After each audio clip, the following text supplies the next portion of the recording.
अस्सलाम वालेकुम students, welcome to हम डायनामिक वर्ल्ड। बेटा चैप्टर नंबर 2 हम लोग कंप्लीट कर चुके हैं और चैप्टर नंबर 3 कंप्यूटर नेटवर्क्स का हम लोगों ने स्टार्ट किया हुआ बेटा, जिसमें बेसिक कॉन्सेप्ट के नेटवर्क क्या होता है, उसको क्यों बनाया जाता है और कौन कौन सी ऐसी चीज़ें हैं जो नेटवर्क के थ्रू शेयर की जा सकती हैं, जिनमें file sharing, device sharing, storage sharing वगैरह मैंने आपको सिखाया था बेटा।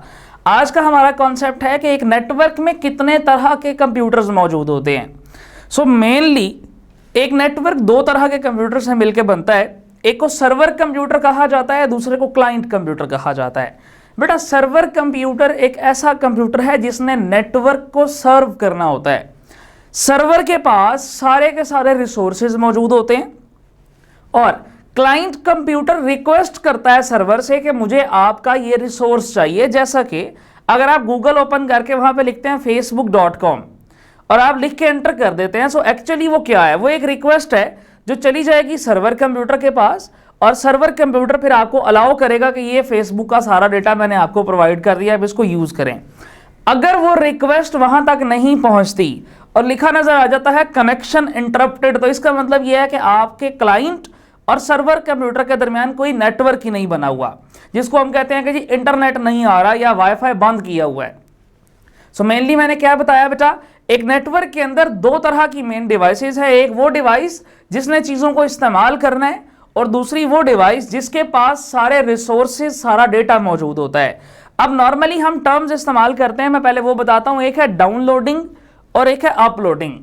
जब भी हम कोई चीज इंटरनेट से अपने मोबाइल में ट्रांसफर करते हैं तो हम कहते हैं मैंने गेम को डाउनलोड कर लिया, या मैंने फेसबुक पर पिक्चर अपलोड करने का क्या मतलब कि पिक्चर मेरे सेलफोन में थी, मैंने उसको अपलोड किया, उसको सेंड किया टूवर्ड सर्वर कंप्यूटर, उसको अपलोडिंग कहा जाता है। सो क्या बात समझ आई? बात ये समझ आई कि जब भी हम सर्वर कंप्यूटर का कोई रिसोर्सेज में हर चीज आ जाती है बेटा, सॉफ्टवेयर या डिवाइसेस या कुछ भी, उसको ट्रांसफर करें अपने लोकल कंप्यूटर के अंदर, तो उसके लिए टर्मिनोलॉजी यूज की जाएगी, हमने डाउनलोडिंग की है। सो अगर डेफिनेशन आए what is the process of downloading, आप कहेंगे ट्रांसफरिंग ऑफ फाइल्स का वर्ड इस्तेमाल कर लें या रिसोर्सेज का वर्ड इस्तेमाल कर लें, from server computer to client computer बेटा। सो इस प्रोसेस को कहा जाता है ये डाउनलोडिंग है। जबकि इसका रिवर्स प्रोसेस है, जैसा कि आप क्या करो, आप अपने कंप्यूटर से कोई चीज सर्वर की तरफ भेजो,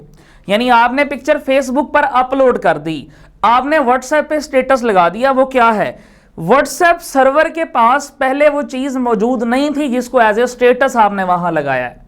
जब आपने उसको अपलोड किया तो वो सर्वर कंप्यूटर रिस्पॉन्सिबल है आपके उस सेंडेड डेटा को होल्ड करने का, चाहे वो जितने मर्जी टाइम तक है। अब इसकी टाइम लिमिट है ना, जिस तरीके से व्हाट्सएप स्टेटस सिर्फ 24 आवर्स तक रहता है। सो सर्वर कंप्यूटर पे चेक लगा हुआ है कि आपकी तरफ आया हुआ डेटा 24 आवर्स से 1 सेकंड भी ऊपर आपने होल्ड नहीं करना। सो वो 24 घंटे के बाद आपका जो स्टेटस होता है वो खत्म हो जाता है। इसका मतलब कि जो डेटा आपने अपने क्लाइंट कंप्यूटर से सर्वर की तरफ भेजा था वो उसने अब खत्म कर दिया, अब उसके पास वो मौजूद नहीं है। सो अपलोडिंग का प्रोसेस खत्म हो गया। डाउनलोडिंग से क्या मुराद है, आपने एक गेम डाउनलोड की कंप्यूटर के अंदर। नॉर्मली डाउनलोडेड चीजें वो होती हैं जो ज्यादा देर तक सिस्टम में मौजूद रहती हैं, लेकिन अक्सर ऐसा भी फीचर मौजूद होता है कि जैसे अपलोडिंग, आप फेसबुक पर पिक्चर अपलोड करते हैं बेटा, आपने फेसबुक पर अपनी पिक्चर अपलोड की, वो 10 साल 20 साल 50 साल वहीं पर पड़ी रहेगी जब तक आप उसको डिलीट नहीं करते। इवन उसकी डेट और उसका टाइम भी सेव रहता है। आप लोगों को अक्सर मेमोरीज शो करवाई जा रही होती हैं फेसबुक पे, योर मेमोरीज 3 years ago, कि 3 साल पहले आपने ये पिक्चर लगाई थी। किसी को आपकी बर्थडे याद नहीं होती, बट फेसबुक को पता होता है कि ये आपकी बर्थडे क्या है और वो आपको स्पेशल मैसेज सेलिब्रेशन का शो करता है। वो कैसे है कि जब आप फेसबुक की आईडी बना रहे होते हैं, जब आप फेसबुक की आइडेंटिफिकेशन बना रहे होते हैं, आप उसमें मल्टीपल चीजें ऐड करते हैं, अपना नाम, अपनी पिक्चर, डेट ऑफ बर्थ वगैरह। वो चीजें आपने क्या की बेटा, वो आपने क्लाइंट कंप्यूटर से सर्वर कंप्यूटर की तरफ ट्रांसफर कर दी।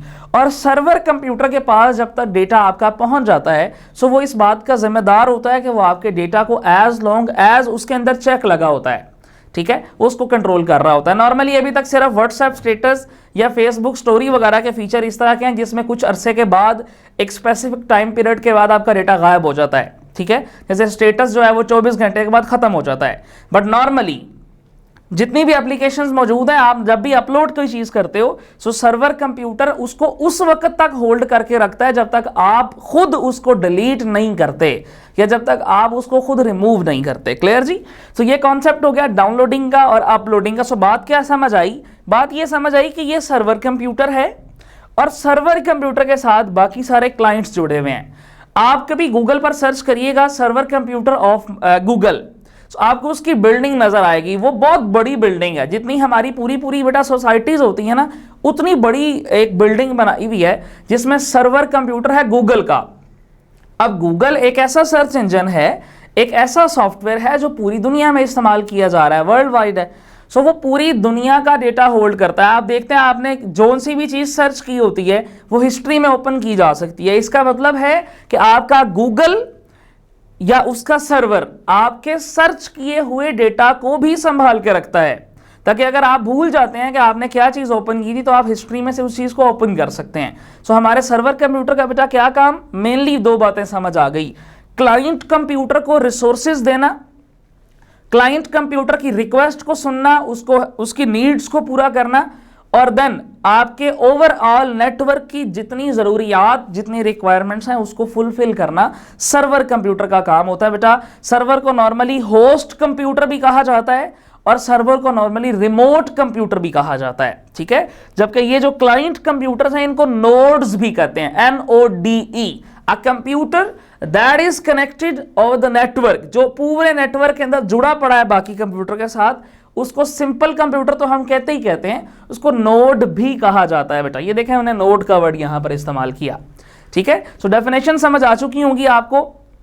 अ क्लाइंट कंप्यूटर और node that uses resources of server computer, एक ऐसी कंप्यूटर, एक ऐसी डिवाइस, एक ऐसा प्रोसेस जो सर्वर कंप्यूटर से रिक्वेस्ट करके और उसके रिसोर्सेज इस्तेमाल करता है, वो नोड या क्लाइंट कहलाता है बेटा। जबकि सर्वर क्या है? A large computer that controls over the all working and functionalities of network, वो पूरे नेटवर्क की जितने भी काम हैं, जितनी नीड्स हैं, जितनी रिक्वायरमेंट्स हैं, सबको फुलफिल करने का रिस्पॉन्सिबल होता है, ठीक है। And this computers provide resources over the network, इसकी जिम्मेदारी है। फॉर एग्जांपल इसके पास 1 2 3 4 5 पड़ा हुआ है, ये डेटा है फॉर एग्जांपल, और क्लाइंट कंप्यूटर 2 को 4 की जरूरत है। सो यहां से रिक्वेस्ट जाएगी। अब रिक्वेस्ट का प्रोसेस क्या है मैंने पहले ही बता दिया। आप जाके जो चीज सर्च करते हैं या इंटरनेट पे जिस चीज पर क्लिक करते हैं वो ऐसे ही नहीं ओपन होती बेटा। वो किसके पास पड़ी है? वो सर्वर के पास पड़ी है। आपने उस पर क्लिक किया, सो एक रिक्वेस्ट जाएगी सर्वर कंप्यूटर के पास, सर्वर कंप्यूटर उसको एक्नॉलेज करता है और आपको एक्नॉलेजमेंट सिग्नल वापस भेजता है। एक्नॉलेजमेंट सिग्नल के अंदर नॉर्मली होम पेज को शो कर दिया जाता है। कई सॉफ्टवेयर्स हैं जिनको डायरेक्टली ओपन कर दिया जाता है अगर आपने उस पर पासवर्ड सेव किया हुआ है। जैसा कि मोबाइल में हम फेसबुक ओपन करते हैं, हम वहां पर पासवर्ड सेव कर देते हैं ताकि बार बार जब फेसबुक ओपन करनी है तो हर दफा पासवर्ड ना लगाना पड़े। उस केस में जब आप फेसबुक पर क्लिक करते हो तो सर्वर की तरफ रिक्वेस्ट तो जरूर जाती है, बट एक्नॉलेजमेंट सिग्नल के साथ साथ आपको उसकी पूरा का पूरा डेटा भी प्रोवाइड कर दिया जाता है। लेकिन यही फेसबुक अगर आप वैसे गूगल से जाकर ओपन करते हैं तो पहले लिखा नजर आएगा साइन इन और साइन अप, ठीक है, मुख्तलिफ चीजें आ रही होती हैं। आप उस पर क्लिक करते हैं, वो पासवर्ड मांगता है, आईडी का नाम मांगता है, ईमेल मांगा जाता है या नंबर मांगा जाता है। वो क्या है? वो एक्चुअली ये एक्नॉलेजमेंट सिग्नल आपकी तरफ भेज रहा है कि मुझे कंफर्म करो कि आप रोबोट तो नहीं हो।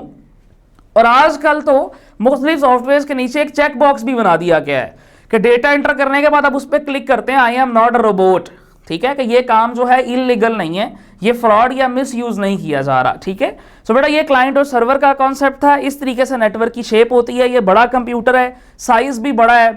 बहुत महंगे कंप्यूटर्स नॉर्मली सुपर या मेन फ्रेम इस्तेमाल किए जाते हैं। उससे नीचे माइक्रो, मिनी या जितने भी कंप्यूटर्स हैं वो नॉर्मली क्लाइंट कहलाते हैं, जो कि पोर्टेबल कंप्यूटर्स होते हैं। बेटा ये था डाउनलोडिंग और अपलोडिंग का कंसेप्ट। अब बात ये है कि इन दोनों के दरमियान जो नेटवर्क है वो किस टाइप का होता है। तो बेटा नेटवर्क जो है, आजकल जब भी कोई इंटरनेट की बात करता है तो आपके जहन में वाईफाई आता है।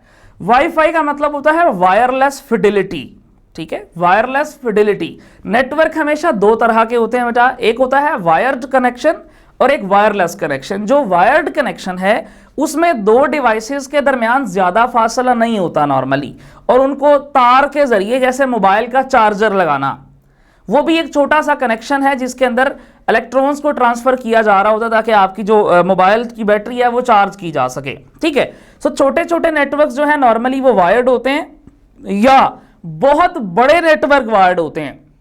जो सेंटर वाले दरमियाने नेटवर्क है ना, जिस तरह एक सोसाइटी का नेटवर्क है, एक बिजनेसमैन है, उसके बैंक्स हैं जी, बैंक की एक ब्रांच लाहौर में, एक इस्लामाबाद में है। अब वो ज्यादातर वायरलेस नेटवर्क का इस्तेमाल करते हैं, ठीक है।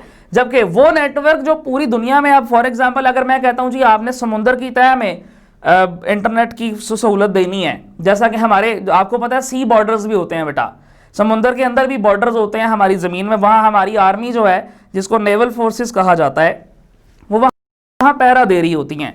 अब उनका जाहिर सी बात है हमारे साथ कनेक्शन बनाना बहुत ज़रूरी है, लेकिन वहाँ पर तो कोई वायरलेस तो काम नहीं ना करती बेटा। सो वहाँ फाइबर ऑप्टिक्स का इस्तेमाल किया जाता है, वो भी स्पेशल वायर्स होती हैं जो ज़मीन के अंदर चलती हैं और नॉर्मली उनको ज़ेरे जो ना आब यानी पानी के अंदर भी इस्तेमाल किया जा सकता है। बाकी ये कनेक्शन बेटा दो तरह के होते हैं, एक पॉइंट टू पॉइंट है, एक मल्टी पॉइंट है। इसमें कोई समझने वाली चीज़ नहीं है। पॉइंट टू पॉइंट का मतलब है कि सिर्फ एक सेंडर है और सिर्फ एक रिसीवर है, जिस तरह टीवी और उसका रिमोट, ठीक है। जबकि मल्टी पॉइंट कनेक्शन का मतलब ये होता है जैसे ये कनेक्शन है, यहां से आपने एक चीज रिक्वेस्ट की है, अब आपको क्या पता आप दुनिया में 10 लाख लोगों ने एक ही टाइम पे फेसबुक ओपन की हो, तो जो सर्वर है उसके बहुत सारे रिसीवर्स हैं, पता नहीं सर्वर को एक सेकंड में कितनी रिक्वेस्ट जाती होंगी, ठीक है। आपका सर्वर कंप्यूटर 1 ट्रिलियन कैलकुलेशंस पर सेकंड परफॉर्म करता है, ये एवरेज है उसका 1 ट्रिलियन कैलकुलेशंस पर सेकंड। और जो नॉर्मल कंप्यूटर्स होते हैं वो 30 to 50,000 कैलकुलेशंस परफॉर्म करने के बाद उनका माइक्रो प्रोसेसर खत्म हो जाता है और उसकी कैपेबिलिटी खत्म कर दी जाती है, वो जिसको कहते हैं हम जल जाते हैं एमपीस। लेकिन यहां पर हमारे कनेक्शंस बड़े होते हैं मल्टी पॉइंट, जिस तरह वाईफाई का कनेक्शन है। मैं वाईफाई की फुल फॉर्म फिर बताता हूं बेटा, जरा लिख लीजिएगा, वायरलेस फिडेलिटी। ये क्या चीज है? ये एक ऐसा केस है जिसमें सेंडर और रिसीवर होते हैं, बट सेंडर नॉर्मली एक ही होता है और रिसीवर्स बहुत ज्यादा होते हैं बेटा, ठीक है। जैसे कि आपका इंटरनेट कनेक्शन है, एक वक्त में यूट्यूब पर सेम वीडियो पता नहीं कितने लोग देख रहे होते हैं, लेकिन प्रोवाइड उसको कौन कर रहा है? यूट्यूब का सर्वर। एक ही वक्त में फेसबुक पर फॉर एग्जांपल कोई पोइट्री का पेज किसी ने ओपन किया हुआ है, तो पता नहीं कितने लोगों ने किया होता है। फेसबुक पर नॉर्मली वीडियोस आ रही होती हैं, आजकल तो गेम्स का फीचर भी ऐड है, एक गेम पता नहीं कितने लोग खेल रहे हैं। अब वो ये सारे लोग फॉर एग्जांपल एक ही गेम खेल रहे हैं, लेकिन उसके रिसोर्सेज तो सर्वर के पास ही है ना। सो सेंडर एक है जबकि उसके रिसीवर्स बहुत सारे बन गए। इस कनेक्शन को कहते हैं ये मल्टी पॉइंट है, और इस बेचारे की मजबूरी है कि ये किसी को निगलेक्ट भी नहीं कर सकता। जैसा कि अगर आप फेसबुक पे या यूट्यूब पे किसी चीज पे ओपन करते हैं और आगे से मैसेज आ जाता है कि जी इस वक्त इसकी कैपेसिटी पूरी हो चुकी हुई है, फॉर एग्जाम्पल 1 मिलियन यूजर्स में एक वक्त में उसको जो है ना वो ट्रांसफर कर सकता था, वो मैंने कर दी है, अब आप वेट करें। तो ये एक अच्छा मैसेज नहीं होगा। जो इंटरेक्शन है, जो अट्रैक्शन है आपके सॉफ्टवेयर की, वो खत्म हो जाती है, जो कि हमारा बेसिक फीचर होता है। हम जब भी किसी सॉफ्टवेयर को बनाते हैं उसमें पहला पॉइंट ही ये रखा जाता है कि सॉफ्टवेयर इतना ज्यादा इंटरैक्टिव हो। अब मैंने 2 वर्ड्स इस्तेमाल किए हैं बेटा, एक अट्रैक्टिव और एक इंटरैक्टिव। अट्रैक्टिव तो हम सॉफ्टवेयर को बनाते हैं कलर्स वगैरह इस्तेमाल करके, ठीक है, पिक्चर्स वगैरह यूज करके, लेकिन इंटरैक्टिव सॉफ्टवेयर वो होता है जो उस वक्त तक काम ही नहीं करता जब तक यूजर उसको क्लिक नहीं करता। जैसा कि गेम, आप गेम ओपन करके बैठ जाएं, जो आपका यूजर है वो उस जगह पर स्टिल रहेगा जब तक आप नेक्स्ट बटन नहीं प्रेस करते। आपने फायर के लिए क्लिक नहीं किया, वो फायर नहीं करेगा। ये होता है इंटरैक्टिव प्रोग्राम। जबकि म्यूजिक एप्लीकेशंस अब देखें, अब एक दफा सॉन्ग के नाम पर क्लिक करें, वो बाकी सारा डेटा खुद ही चलता है, उसका गाना तो उसने खुद ही चलाना है ना, आपने बटन क्लिक करके तो छोड़ दिया। सो वो नॉन इंटरैक्टिव प्रोग्राम्स होते हैं। इसीलिए बेटा गेम्स इस दुनिया में ज्यादा फेमस है एज कंपेयर टू बाकी सॉफ्टवेयर, क्योंकि वो ज्यादा इंटरैक्टिव होते हैं।